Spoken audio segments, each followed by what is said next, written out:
আমরা দেখব আপনার ফোন থেকে যদি গুগল প্লে স্টোর অ্যাপসটি ডিলিট হয়ে যায় তাহলে কিভাবে ডাউনলোড করবেন।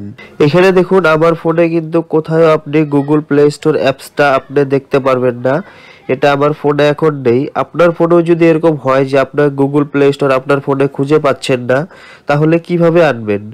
তো আপনাদেরকে প্রথমে একটা কথা বলে দেই, অ্যান্ড্রয়েড ফোনে আপনি গুগল প্লে স্টোর কিন্তু ডিলিট করতে পারবেন না বা ডাউনলোডও করতে পারবেন না, সেটা অটোমেটিক মোবাইলেই ডাউনলোড করা থাকে।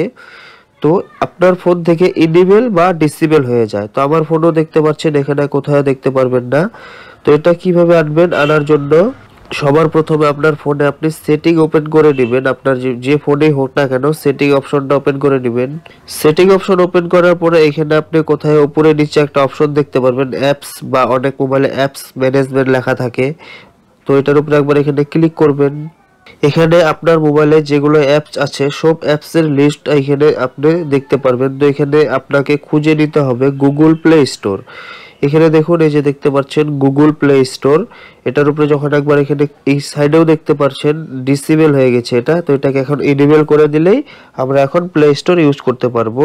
তো এটার উপরে একবার এখানে ক্লিক করলাম।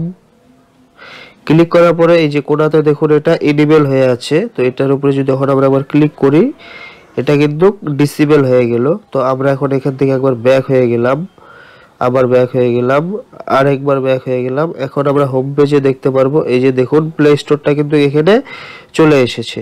তো আপনার মোবাইলেও যদি এরকম প্লে স্টোরটা আপনি খুঁজে না পান, তো এই ভিডিওটা দেখার পর আশা করছি আপনি 100% প্লে স্টোর ফিরিয়ে আনতে পারবেন। তো বন্ধুরা, ভিডিওটা যদি ভালো লাগে তো প্লিজ চ্যানেলটি সাবস্ক্রাইব করে দিবেন।